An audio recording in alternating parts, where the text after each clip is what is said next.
Hey y'all, it's Kalia Monique. My first name's Kalia, my middle name's Monique. It's Kalia Monique. And today, as it is February, I decided to do something that I did last year, and that is film my black ass haul. So last year in February, I decided to go book shopping for the first time in the year and challenge myself, not so much challenge myself, to only pick books by black authors featuring black main characters.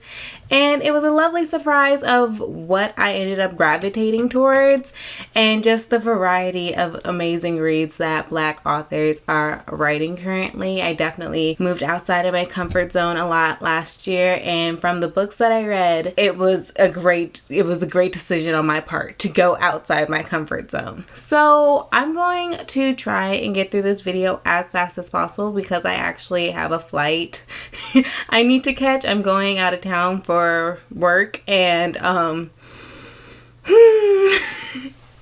for all intents and purposes, this week was supposed to be my wellness week because I knew I was going to be out of town for work. And here we are.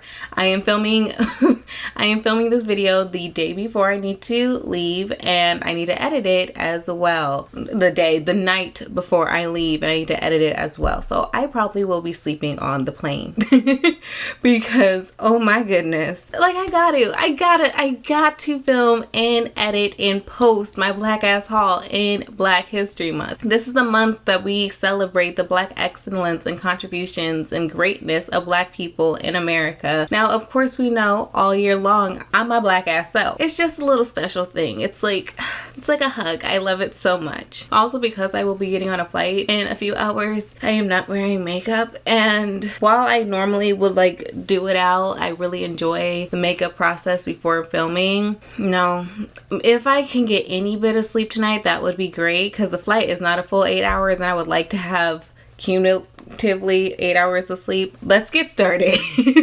That's the point. Let's get started now. I don't have makeup, and it's okay. I need to stop pointing out my insecurities before I film, but here we go. So with this go around, I did notice that there was a little difference from last year. Last year, the YA section blew my mind. I was like, oh my god, there's just so many great YA reads from black authors featuring black main characters. That is still very true. It warms my heart that black young people have this now, because this was not something that I had. I did not have the variety in main characters and in authors that I'm seeing today, and it just warms my heart that we are finally seeing that. That being said, this go around, I definitely leaned more into my comfort zone, and the black romances showed they asses. I am so excited to get into these. We have some black authors that I read last year and really loved, and I want to read more of, and I'm really excited. So with no further ado, let's go ahead and get into my black ass haul. First up, a author that we got to see last year, and this was a new author for me last year, but this time around I decided to correct some of my past transgressions and properly read this author as she is supposed to be read, and that is A.E. Valdez's All I've Wanted, All I've Needed. Oh, I just realized I don't think I knew the title of this book. I just knew this was the first book, but All I've Wanted, All I've Needed by A.E. Valdez. This follows, I don't know, like I said, I just knew that this was the first book, the one I was technically supposed to read first, but did not. Okay, so we got A Proposal Without Love, a last-minute trip to the islands, and a job opportunity she can't pass up. Harlow Shaw moves halfway across the country, leaving everything she knows behind. She has trouble meeting people until a client literally crashes through the door. Ooh. They become fast friends, and Harlow has no clue one meeting would create connections she never imagined. She lost herself in her last relationship, slowly disappearing into someone she barely recognized, and she craves so much more than becoming a partner that shrinks while others shine. A thriving business, a burning cup of coffee, and a friendship he never saw coming. Asen, I believe, Asen DeCanto has it all, or so people think, but he's tired of the bachelor life.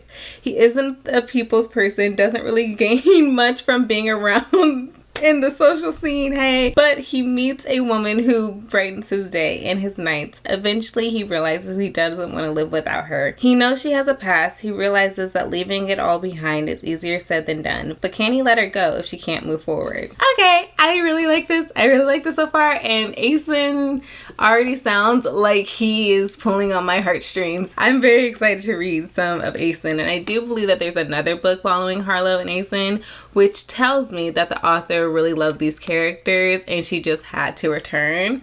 So I'm really excited. I love the whole restarting your life, revamping your life. That is something that we saw in A Worthy Love. Marissa kind of having to restart her life and reset her life. I love that that is a theme that we will be exploring in this book as well. I really loved A Worthy Love. So there was nothing that was going to stop me from reading A. Valdez some more. And eventually I do want to collect all of her books because A Worthy Love is like the most recent, if not the last book in a standalone series that I did not realize, but I had no problems reading it. I would love to read the rest of the books in the order they're supposed to be read though. So let's read the dedication though, because I just love these books. Okay, so the dedications for this one is for the little girl who fell in love with writing all those years ago. We did it. I love it when authors dedicate a book to their younger selves. Like, that is just something I absolutely would have done. I will say, these first two books, I much like the last time. There were some books that I knew that I wanted no matter what. And also for this time around, I kind of knew that I wouldn't find them in the bookstore, just the way my bookstore is. I had a feeling I wasn't going to see them in the bookstore, and so I did order them. So these first two books I ordered. The rest of the books I did get at Barnes & Noble's at the bookstore. So the other book that I ordered was A Renaissance of Our Own by Rachel E. Cargill, I believe, and it's a memoir and manifesto of reimagining. I actually follow Rachel on Instagram, and she'll do these think pieces and really inspirational, motivational videos that really hone into my experience as a Black woman that I have just like so many times just listened to. Of like, it'll calm me, it'll make me feel seen, and it just makes me like, her page just makes me feel really good. And it also really incites that like scholar in me of the way she speaks. It kind of seems kind of scholarly, also hones into like the experience of being a Black woman in America. I just thoroughly love her. Like, that is what I'm drawn to about her, and I don't feel like I'm describing it well enough, but I just know that there's something about her and about the way she posts that makes me feel seen in my Blackness as a woman, and also inspired. And I feel smarter after every video I watch of hers, of like her talking about some current events and things like that. So when I found out she wrote a book, of course I needed to pick it up. That being said, the book came out 2023. I'm not that far behind, but the book came out in 2023, and I have been looking for it outside of just ordering it online since 2023 or since it came out, and I haven't found it. So I knew it wasn't going to be at the bookstore, and as this is my Black Ass Haul, I knew that this was the perfect time for me to order it. Like, girl, this is what the funds are for. Let's go. What I already read is what I already know about the book, which is that it is a memoir and a manifesto of reimagining. That's all I really needed, along with like following her on Instagram, seeing what she is interested in and where her interest aligns, and kind of her thoughts on like current events and things. I just knew that this would be something I would really want to pick up. And like, you see that cover. I cannot wait to read this so that I can give you guys some actual thoughts on the book. But right now, I just want to know what I know, and that is that Rachel E. Cargill, I believe that's how you say her last name. If it's not, I apologize. It's that she's the author. It is a memoir and a manifesto of reimagining and a renaissance of your own. A renaissance. Next up, heading into the books that I actually got at the bookstore, we're going to start off with some YA romance. Love Radio by Ebony Liddell. And I am so happy I got this. I finally picked this one up. I saw this one other time in the bookstore and never saw it again. And so, of course, when I saw it at Barnes & Noble, I picked it up immediately and said, you are coming home with me. This is a YA romance. So very cute. I've heard nothing but great things about it, and we're dealing with radio. Is it talk radio or actual music? So Prince Jones is the guy with all the answers, or so it seems. After all, at 17, he has his own segment on Detroit's popular hip-hop show Love Radio, where he dishes out advice to the broken-hearted. Prince has always dreamed of becoming a DJ and falling in love, but being the main caretaker for his mother, who has multiple sclerosis, and his little brother means his dreams will stay just that, and the only romance in his life are the ones he hears about from his listeners, until he meets Danny Ford. Danny isn't checking for anybody. She focused on her plan, a senior year, score a scholarship, and move to New York City to become a famous author. But her college essay keeps tripping her up, and acknowledging what's blocking her means dealing with what happened at a party a few months ago. And that's the one thing Danny can't do. With the romantic DJ meets the ambitious writer, sparks fly. Prince is smitten, but Danny's not looking to get derailed.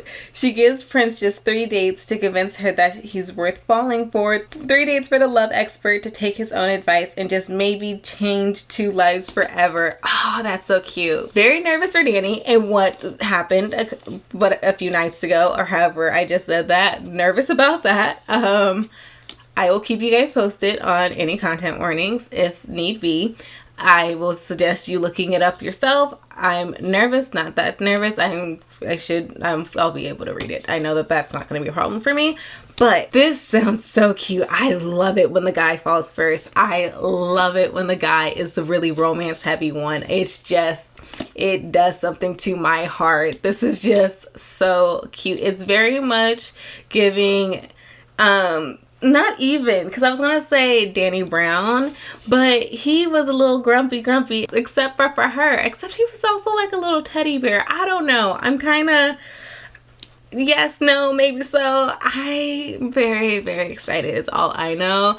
It's just so cute. It just sounds so cute. It's also very much reminding me of Honey and Spice, which reminded me that the books came out around the same time, and I was able to pick up Honey and Spice. The one time I saw this book in the bookstore, it was between Honey and Spice and this book, and clearly Honey and Spice won. But I'm very excited to have this one because they're seeming very similar. Like I said, I also am getting a little bit of Danny Brown in there, and just hi, he's so cute. So next up we have And They Lived Happily Ever After by Therese Barari. Gaia Anders has this really interesting ability to where all of a sudden, recently, all of her dreams have been coming true. And I'm not talking about I wish upon a star, I have aspirations in life that I want to meet. No, her literal dreams, like she goes to lay her head down at night and she has dreams. Yeah, those dreams are coming true. They're coming and to fruition. I believe that's what's happening. Now one day this guy enters her dream, and it's not like a character in her dream that she's going to interact with in daily life. This guy has the ability to navigate and move around the dream as much as she does. He has just as much control over the dream as she does. Now remember, these come true. So he's a workaholic. She is seeking love, and not so much in the romantic sense, although that is a factor. She's just seeking acceptance from others because she grew up in foster care. And so we have a workaholic businessman, a person who is really seeking community, home, comfort, and love from others, and acceptance from others, and these dreams that happen to come true. Dreamland is great, and great things happen, but reality is great as well. And there is, from my understanding, which is not very much of an understanding, the dreams somewhat come true, but they're not completely true. Or is it just that she has really great dreams? Do the dreams come true? I'll look it up. Anything she dreams at night is magically written to her best-selling novels. That's what it was. They don't come true. They're written to her novels. So, I'm going to have a great dream so I can get a best-selling book. Duh, that makes so much more sense. Now, like I said, everything else I said stands true. She grew up in foster care. She's seeking that community love and acceptance from others. And he is a workaholic businessman. Now, one day he enters into her dreams and again has just as much control over the dream as she does. Now, in real life, she meets this person and... Excuse me? What you doing here, sir? You were supposed to be a character in my book. What's going on here? And a real life kiss makes sparks fly and things change. Could it be that real life is better than this fictional world? We shall see. Next up, another author that I just have to read more from, and that is Long Shot by Kennedy Ryan. This is a part of the Hoop series, and through this time... I messed up with A.E. Valdez, but I was not going to mess up again. I thoroughly checked to make sure that this was the first book in the series. And from what I could see, because this was not the book that I thought was the first book, but from what I can tell, this one is the first book in the standalone series. Again, it's a standalone series, so technically it does not matter, but it matters to me. So, I believe... And please comment if I am wrong and let me know. I believe that this is the first book in the series. She kissed the prince and he turned into a fraud. Now her fairy tale is upside down. This features Iris Dupree and August West. They met when they were younger, but eventually parted ways and lived life as one does. She married a Prince Charming who turned out to be a toad. And when their lives come back together, when they meet once more and their lives come back together, some of her dark past resurfaces and she's forced to confront the nightmare that she has lived behind closed doors with the man she decided to marry. This is a romance. It's very much giving slow burn romance. I don't know if she's already divorced by the time they meet. I don't know, but all I know is clearly she's not happy in her relationship. It seems like a really, like her husband seems terrible. We don't even see his name. We don't get nothing, but he seems terrible. And so... hopefully, I'm hoping that they connect once more. And she's kind of thick, so I could very much see this being a slow burn. I could see us leading up and there being a room and opportunity for that healing that she needs. And I just hope it's very well done. I have no doubt in Kennedy Ryan, based on Before You Let Go, that this book is going to be fantastic and the characters will have ample time to find the healing that they need. Again, just from my experience with Kennedy Ryan, she handles this very well. So I'm hoping, I've heard nothing but great things about this series. I'm hoping that this is another book in which that is done. We have one of my anticipated releases, and when I tell you I saw this in the bookstore and my jaw hit the ground because I lost track of time. And so I absolutely did not realize this book was already out. I saw it in the bookstore, jaw hit the ground, and I scooped her up. And again, I was like, I'm not leaving this bookstore today without you. And that is A Love Song for Ricky Wilde by Tia Williams, the author of 7 Days in June. I am so excited for this one. Now, I've already talked about my excitement for this book and my anticipated releases. All of my thoughts are very much the same.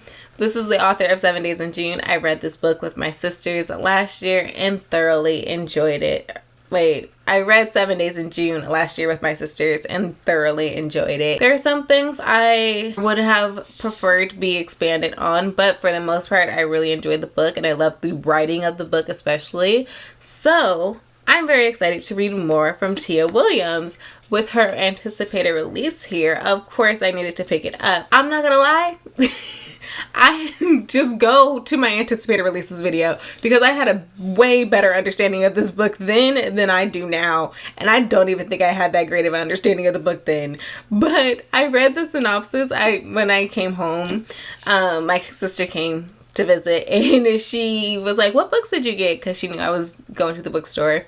And I gave her the books and she read all their synopsis and was like, all these books sound great, but I have no clue what this one is about. All because we got tripped up on one word. And I was like, I used to know what this book was about, but now I'm kind of confused. Let's open it. What's a nonagenarian, y'all? I don't even think I'm saying them right. nonagenarian. What's that word mean? I could Google it, but if you would like to answer that question, please let me know. I am gonna Google it, but yes, especially by the time I pick up the book, or I'm gonna figure out as I'm reading the book what that word means. But I was like, what? And all of a sudden, I forgot what this book was about. But we have one florist, one pianist, one love story. 100 years in the making. Ricky Wilde has many talents, but being a Wilde isn't one of them. As the impulsive, artistic daughter of a powerful Atlanta dynasty, she's the opposite of her famous socialite sisters. Where they're long-stemmed roses, she's a dandelion, an adorable bloom that's actually a weed. Born to float wherever the wind blows her, in her bones, Ricky knows that somewhere a different, more exciting life awaits her.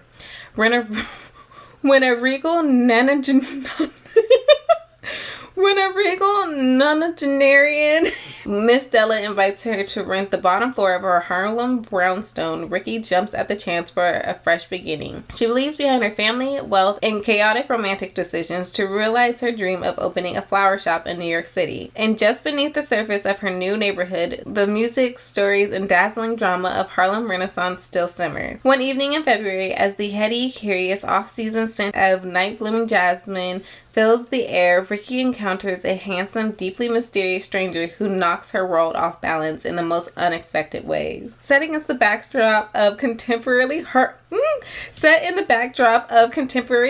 in 1920s decadence, A Love Story for Ricky Wilde is a modern fairy tale of two passionate artists drawn to the magic and romance of New York and whose lives are irreversibly linked. Okay, so that last paragraph very much feels more like what I understood of the book.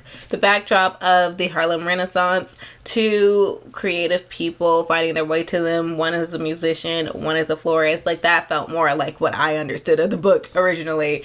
I don't understand why that one word just took that out of my brain, but this book just sounds beautiful. It sounds, I believe in the first synopsis I read about it, it said it was like a love story to the Harlem Renaissance, and that's very much what I'm getting. I am just so excited to get to it. I'm so happy this book is in my hand now. I'm very excited for this book because it's definitely out of my comfort zone, but it sounds so good. We have Ours by Philip B. Williams. This book, I don't even know if I can describe this book, but it sounds really good, y'all. This is one of the first books I picked up at the bookstore, and I was just so amazed by what I originally read of the synopsis that I could not get it out of my mind for the rest of the time I was in the bookstore. So absolutely, I needed to leave the bookstore with this book. Are you seeing how the books I got at the bookstore I absolutely could not leave without? Yeah, because there was a lot that they were going up against, but these, I like this from the second I picked them up. I was like, I can't let you go. Like, I can't put this up to chance that you'll be here again, because hello, sometimes they're not there anymore. And I just like, oh, okay. So this book, I, again, don't really know how to describe it, but it says, from a writer of a singular voice and vision, a mesmerizing epic that reimagines the past to explore the true nature of freedom. I'm going to try to describe this book on my lonesome. This book kind of tells an alternate history of what it would be like if enslaved people escaped slavery. Yes, we all, like, that is a part of our history. There were enslaved people who escaped to freedom. But what if they escaped into a society all of their own and just lived in this like black ass paradise? Like, like that's literally all I could imagine, because I live in the reality of like what really happened. And so there is this like think piece that I've read about before, or these thoughts that I've heard before across my years of academia and just like life in general. Some of the documentaries I like to watch and things like that, of where people will talk about what does it look like if Black people just got a chance at being our great selves. Like, we know the history of Black Wall Street and how that got literally set to flames because Black people were being great and had a monetary and economic system of their own, and we got to flourish because of that. And literally white folks got mad and set it to flames. Like, or we just get many examples in history if you look, because Lord knows they weren't teaching it in school, but there are just many stories throughout history in America of Black people being great, making a way out of no way, and being attacked for it. Literally people in power, in politics and legislation, or just random white people that only power was that they were white, managed to burn it all down or ruin it in some way or take away Black people's rights. Throughout history, it's been done over and over and over again. And so reading that part of like this synopsis, I was like, wait, we got to be by ourselves and like no one tried to burn it down. We actually got a chance to flourish. Oh, this is beautiful. I want to know. And it kind of also explores some of the great parts of that, of course, some of the idealized visions of what it would be like for enslaved people to get to be a society on their own, coming back to having our own society, having our own community where we get to just be. And again, throughout history, this has been taken away from us time and time again. In our recent history, we know about gentrification, we know about redlining, we know about how literally over and over again, these types of communities where Black people get to flourish, get to be surrounded by community and people that look like us, we are then pushed away after we were forced to be like this in the first place. We are now being pushed away from these communities and away from our people because of heightened rent prices, because of the economy flourishing the way they will like put it. And it's like, as a person who remembers going to my grandma's house and just like the Blackness that surrounded me and like the beauty of her owning her own home and just loving going to her home, to when I visited, because my college actually wasn't that far from where my grandma's house was. So when I saw that in like current day, what that neighborhood looks like, y'all, I almost passed out. Like, what? And so like just in that like current day perspective of how Black communities and in communities where Black folks flourished and used to thrive and used to be everywhere is not so anymore because we've been pushed out. Me having that experience or like that recent memory really made me love this idea of this book. But there's more to it because of course there are going to be some hiccups in society in general. Like, we're people. People be peopling, and it's not always good. So, of course, there are going to be some things that come up, some hurdles we need to face, some ways that we need to navigate them. This indigenous sweeping novel introduces us to an enigmatic woman named Saint, a fearsome conjurer who in the 1830s annihilates plantations all over Arkansas to rescue the people enslaved there. She brings those she has freed to a haven of her own creation, a town just north of St. Louis, magically concealed from outsiders named Ours. In this miraculous place, that Saint's grand experiment, a truly secluded community where her people may flourish, takes root. Although Saint does her best to protect the inhabitants of Ours, over time her conjuring and memories began to betray her, leaving the town vulnerable to intrusions by newcomers with powers of their own. As the cracks in Saint's creation are exposed, some began to wonder whether community safety might be yet another form of bondage. Set over the course of 4 decades, steeped in a rich tradition of American literature informed by Black surrealism, mythology, and spirituality, Ours is a stunning exploration of the possibilities and limitations of love and freedom by a writer of capacious vision and talent. It's giving Wakanda, quite honestly. I'm just so excited to get to this. I forgot all about the Conjuring version of this. Like, we're dealing with all the things that we got at the end. Mythology, we're dealing with magical realism of a sorts. We're dealing with Y'all, I really think I'm gonna love this book. It's not one that I would have naturally just like led to, because I haven't heard anything about it. I haven't heard anything about this author, read anything about this author. I genuinely don't know what made me grab it, because look at how thick this damn book is. I don't know what made me pick it up, but I just had to. And when I read the synopsis, I could not leave that bookstore without it. I am so excited to get to this one. Oh my god, I feel like, and I hope, but I really feel like I'm going to love this book. And I hope I'm right, because oh my, it has so much potential. And I just, okay. That is all the books that I hauled this go around for my Black Ass haul. I am very excited to read them. Let me know if you have read any of these books. What have been your thoughts? And have any of the books stood out to you? Would you love to read them? Because I mean, clearly I would love to read all of these right now. If I could, I would. But yeah, that is the video for today, y'all. If you enjoyed this video, if you enjoyed my face, my voice, my actionness, go ahead and press that like button down below and press the subscribe button and bell notification if you'd like to be notified when I upload. If you would like to stay connected with me, as I would love to stay connected with you, I of course will have all my social media linked down below as well.